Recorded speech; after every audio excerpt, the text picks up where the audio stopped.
திமுக சட்டமன்ற உறுப்பினர் நேற்று பொதுவெளியில் மக்களால் தேர்ந்தெடுக்கப்பட்ட மக்கள் பிரதிநிதி மாண்புமிகு முதலமைச்சர் அவர்களை மரியாதையின்றி பேசியதற்கு தொழில்துறை அமைச்சர் அவர்களையும் பெண் என்று பாராமல் மரியாதை இல்லாமல் பேசியதற்கும் மிகுந்த கண்டனத்துக்குரியது. மீண்டும் மீண்டும் இதனை உறுதிப்படுத்திக் கொண்டிருக்கிறார்கள். என்னன்னு கேட்கலையா? அவங்க என்ன சொல்ல இல்லங்க, அவங்க என்ன சொல்ல வராங்கன்னு கேளுங்க. இருங்க, நீங்க உட்காருங்க. அவங்க என்ன பேச வராங்கன்னு கேளுங்க. அவங்க பேசவே இல்லை இன்னும். அவங்கள பேச விடுங்க. மாண்புமிகு பால்வளத்துறை மாண்புமிகு அவை முன்னவர். கீர்த்தனான ஒரு மந்திரி கொடுக்கிறப்ப பெரிய படம் இருக்கு.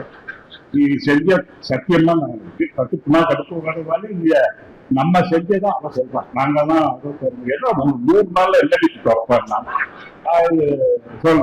அவருடைய சாதனை எல்லாம் அவ எடுத்துக்கிறார். வர்ணம் பூசுவதற்கு மட்டுமல்ல, உங்கள் வீட்டை பாதுகாக்கவும் ரூபிலெக்ஸ் பெயிண்ட்ஸ். கூடலூர் தொகுதிக்குட்பட்ட பகுதியில் புலி பரந்தூர் விமான நிலையத்தை பற்றி விளக்கம் சொல்வதற்கு திராவிடமணி மாண்பு உறுப்பினர் திராவிடமணி அவர்கள் இந்த புலி தாக்குதல் பற்றி நீங்க சொல்லியிருக்கீங்க. பேரவை முன்னவர் மாண்புமிகு பால்வளத்துறை முகார் நான் பாருங்க. மாண்புமிகு பேரவை தலைவர் அவர்களே, மாண்புமிகு உறுப்பினர் மாண்புமிகு பால்வளத்துறை திமுக சட்டமன்ற உறுப்பினர் நேற்று பொதுவெளியில் மக்களால் தேர்ந்தெடுக்கப்பட்ட மக்கள் பிரதிநிதி மாண்புமிகு முதலமைச்சர் அவர்களை மரியாதையின்றி பேசியதற்கு தொழில்துறை அமைச்சர் அவர்களையும் பெண் என்று பாராமல் மரியாதை இல்லாமல் பேசியதற்கும் மிகுந்த கண்டனத்துக்குரியது. அவங்க வந்து இல்ல உங்களில் ஒருவர் பேசியதை பற்றி அவங்க பேசுறாங்க. என்னாலும் கொஞ்சம் செவிமடுத்து கேளுங்க. உங்களில் ஒருவர் பேசியதை பற்றி மாண்புமிகு பால்வளத்துறை அமைச்சர் விளக்கமாக என்னன்னு கொஞ்சம் கேட்டுட்டு அப்புறம் போங்களேன். உட்காருங்க, பேசுங்க. மாண்பு அவை முன்னவர் உட்காருங்க. என்னன்னு பாருங்க. என்னன்னு கேட்கலையா? அவங்க என்ன சொல்ல இல்லங்க, அவங்க என்ன சொல்ல வராங்கன்னு கேளுங்க. நீங்க உட்காருங்க. அவங்க என்ன பேச வராங்கன்னு கேளுங்க. அவங்க பேசவே இல்லை இன்னும். அவங்கள பேச விடுங்க. மாண்புமிகு பால்வளத்துறை அமைச்சர் மாண்புமிகு அவை முன்னவர் மாண்புமிகு பேரவைத் தலைவர் அவர்களே, பால்வளத்துறை அமைச்சர் அதற்கான இன்னும் விளக்கங்களை முடிப்பதற்குள்ளே நீங்கள் இருந்து விட்டீர்கள். ஆகிய அருள் கூர்ந்து அவருடைய கருத்துக்களை கேட்டதற்கு பிறகு உங்கள் கருத்துக்களை ஒருவர் எழுந்து சொல்லலாம். ஏன்னா எத்தனை பேர் ஒட்டுக்க இருந்துச்சிங்கன்னா எப்படி நடைமுறை இல்லாது எல்லாரும் அதான் சொன்னாங்க. யாரோ ஒருத்தர் நீங்க சொல்லலாம். பால்வளத்துறை அமைச்சர் மாண்புமிகு பேரவைத் தலைவர் அவர்களே, திமுக சட்டமன்ற உறுப்பினர் நேற்று பொது இடத்தில் பொதுக்கூட்டத்தில் மாண்புமிகு முதலமைச்சர் அவர்களை மரியாதையின்றியும் அமைச்சர் மற்றும் அமைச்சர் அவர்களை மரியாதை என்றும் தரக்குறைவாக பேசியிருக்காரு. இது பெரிய கண்டனத்துக்குரியது. இது அவர்கள் தோல்மையால் ஆற்றாமையால் மீண்டும் மீண்டும் இதனை உறுதிப்படுத்திக் கொண்டு இருக்கிறார்கள். நான் சொல்றேன். மாண்புமிகு நீர்வளத்துறை அமைச்சர் நீர்வளத்துறை அமைச்சர் கூட காலையில் அலுவலகத்துக்கு மாண்புமிகு நீர்வளத்துறை அமைச்சரோடு காலையில் அலுவலகத்துக்கு வெளியிலே பேசியிருந்தாலும் நம்முடைய முதலமைச்சரை பற்றியோ உறுப்பினரை பற்றியோ மாண்பு குறைவாக பேசுகின்றால் இது வருத்தமாக இருக்கிறது. இதெல்லாம் உரிமை பெறல் பிரச்சனைகள் வருமா என்று கேட்டார். நான் ஆய்வு செய்கிறேன் என்று சொல்லியிருக்கிறேன். அதுதான் மாண்புமிகு பால்வளத்துறை அமைச்சர் அவர்களுக்கு சொல்கிறேன்.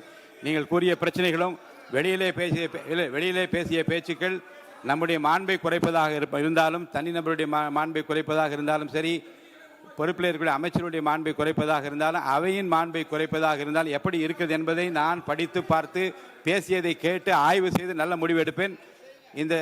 அதுவரை இந்த பிரச்சனையை அமைதி காக்க வேண்டும் என்று கேட்டுக்கொள்கிறேன். மாண்புமிகு உறுப்பினர் கே நேரு அவர்கள் உட்காருங்க. எல்லாம் உட்காருங்க. மாண்பு பேரவைத் தலைவர்களே, முதலமைச்சர் அவை முன்னவர்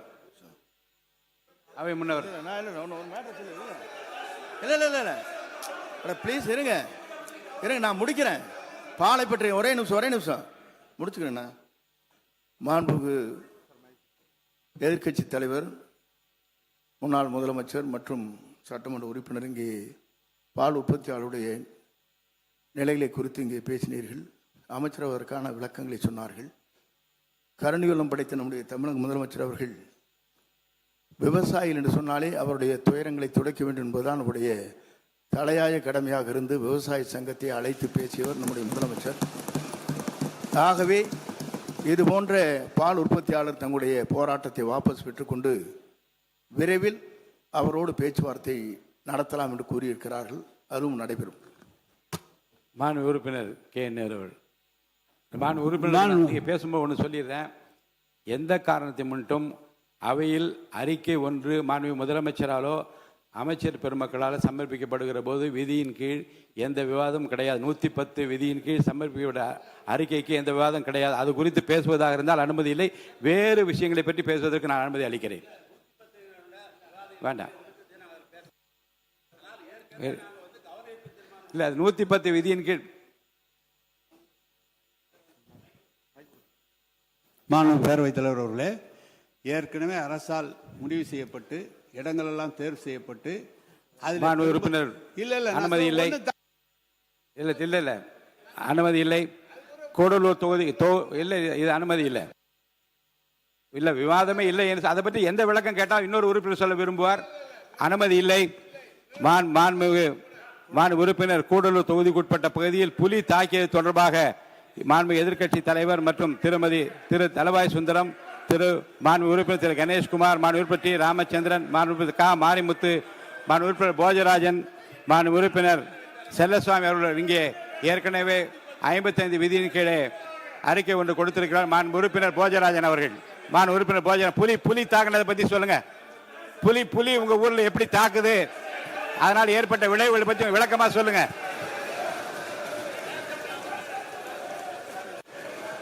மாண்புமிகு பேரவைத் தலைவர் அவர்களே, இல்ல கொஞ்சம் இருங்க. புலி பயங்கரமா தாக்கி இருக்கு, மக்களுக்கு ஆபத்து ஏற்பட்டிருக்கு. அதை பத்தி அவர் பேசுறாரு. மாண்பு உறுப்பினர் போஜராஜன், கடந்த வாரம்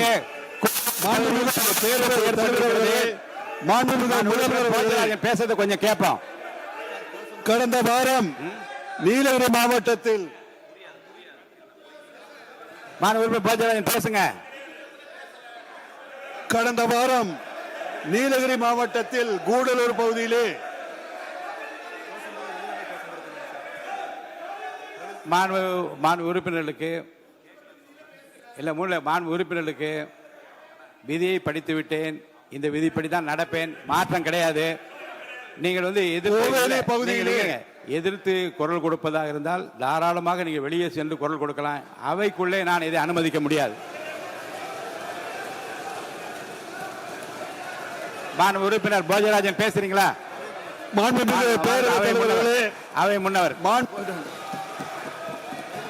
மாண்பு பேரவைத் தலைவர் அவர்களே, 110 விதியின் கீழ் உங்களுக்குள்ள ஒரு முடிவு எடுங்க. சீக்கிரமா உங்களுக்குள்ள ஒரு முடிவு எடுங்க. என்ன செய்யலாம் என்பதை பற்றி ஒரு முடிவு எடுத்து நீங்க அமைதியாக நான் நடத்துவதற்கு எனக்கு வழிவகை செய்யுங்க.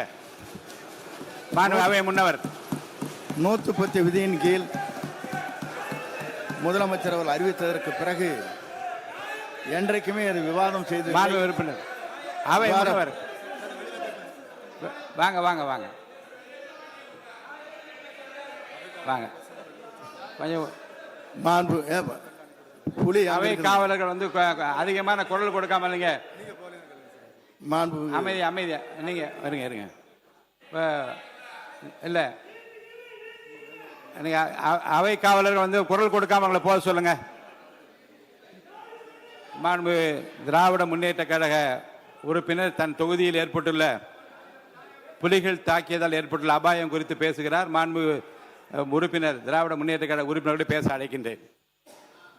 வர்ணம் பூசுவதற்கு மட்டுமல்ல, உங்கள் வீட்டை பாதுகாக்கவும் ரூபிலெக்ஸ் பெயிண்ட்ஸ்.